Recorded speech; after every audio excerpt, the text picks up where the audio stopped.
ilang minuto. Ganda ko mga 30 minutes to 1 hour bago tayo mag-pump down para nakasirculate ng ayos. Buksan natin dito sa likod. Electrical niya. Tapos dito sa ilalim.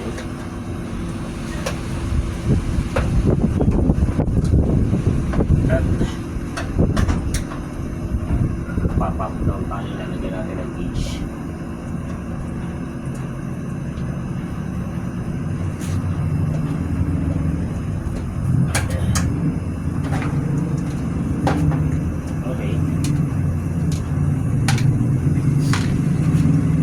Okay, pakita ko to. Yan ang sign na maganda yung maganda yung lamig pagka ganyan. So yan, kailangan ganyan lagi ang ating aircon pagka maganda lumimig. So magpa-pump down tayo. Buksan muna natin yung mga kapal.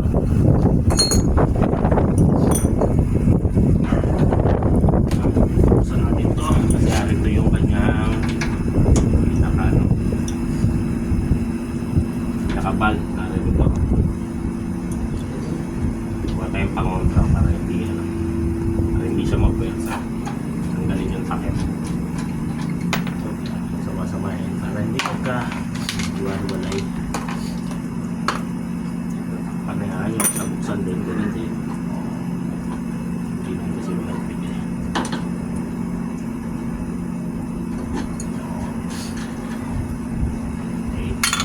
Down tayo. Dami tayo ng allen.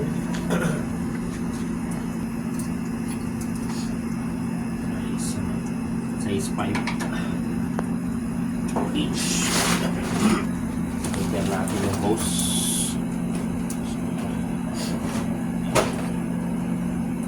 Lagyan natin yung hose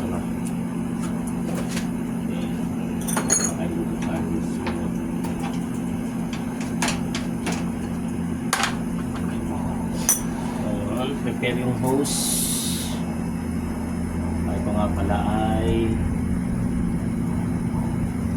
R32 yun. Dapat R32 no? So pag nag pump down tayo may makakawala at makakawala dyan, kaya pag nag install ulit tayo, in-install natin pabalik, maghahanda tayo ng yun, dadagdag tayo ng konti. So yun na nga, natin ng gauge. So, ating gauge ito na. May adapter kasi hindi kasya yung 1/4 para may adapter. Prepare lang natin para mabasa natin yung ito, sara yung gauge para maigi. Kailangan ng gauge para makita natin pagka negative pressure. So, kuha tayo ng pliers para siguradong mahigpit.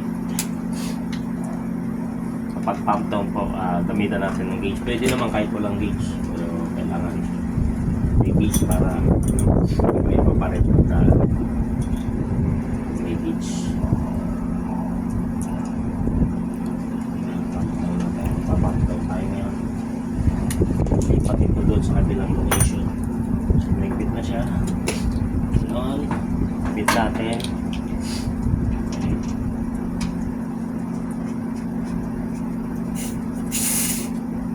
So, makapansin natin ang karga niya ay 150, 160 yung pagkakarga nito nung in-install So, ayan, stable.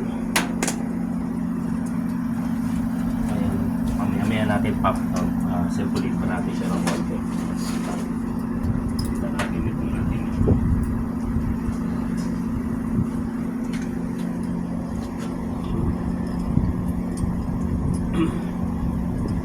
So nga pala yung pump down, ginagawa yan pagka maglilipat tayo ng unit. Kasi para makasave tayo sa refrigerant.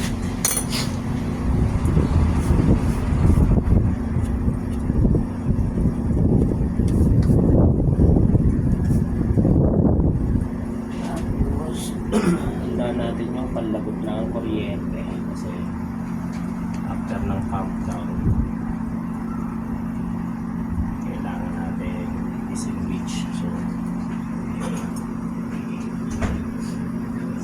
dito yung breaker nasa loob, kahit wala dito yung breaker. So, ready ka lang, ilakat mo yung dito. Kahit isa lang makat, okay mo.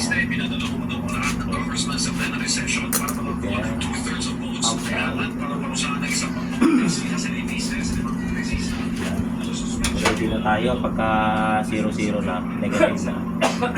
Kakatin natin to para mamatay na yung machine. Kasi malayo yung breaker sa loob, so hindi natin maano. Kita ba dito, be? Makapansin dyan, dapat ito ay mababa siya pag ganun mamaya. So ngayon ang unang isasara sa pump down ay syempre nakikita lahat na yan.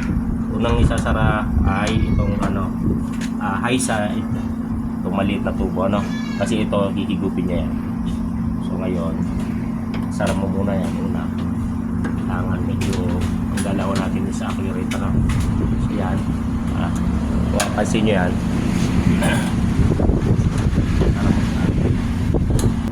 so ready mo lang siya dito.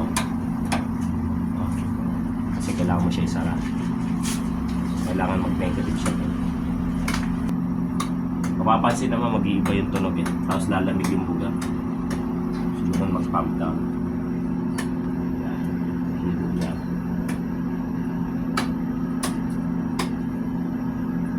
Mapansin mo mawawala yung bungol naman yung machine pagka kaya kung makapansin nyo nag-negative na siya, mga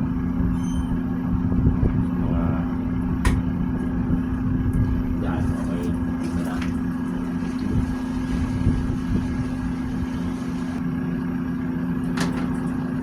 Nagtira tayo ng konting-konti kung gusto nyo pasalan nyo lang kasi hindi makasira sa ano yan, nakasira sa machine. So dahil sarado na, sabi ko nga kanina, hindi natin mapapatay sa loob. So ingat lang. Yun, patay na. So yun, pump down. Patay na tayo, pump down.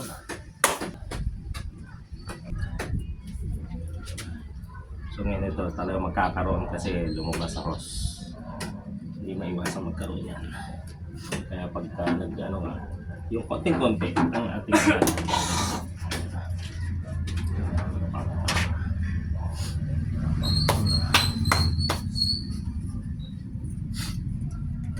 sure na sa mga rin.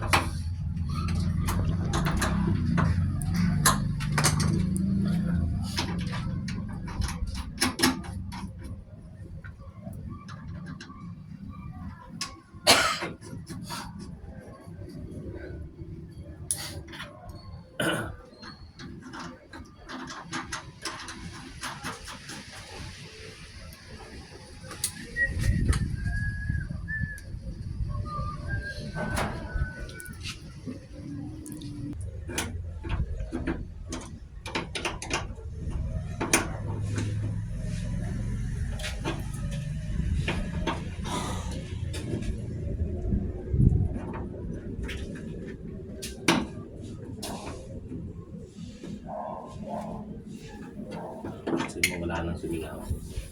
Isumingaw mga konti-konti.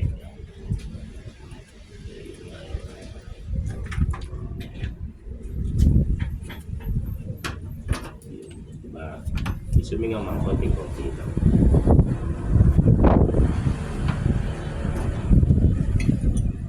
Alas na natin yung isa. Dito sa tayo sa